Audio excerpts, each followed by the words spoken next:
In this video, we show you how to mix the tube version of Swarovski Crystal Glue CG500 correctly.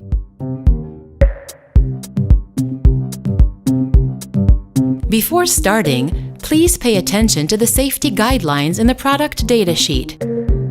Weigh out the two components, resin and hardener, in exactly the required ratio.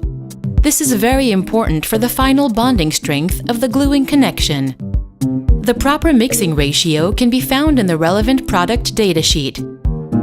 Using a wooden spatula, mix the resin and hardener thoroughly, because only a full homogeneous mixture will produce the desired results.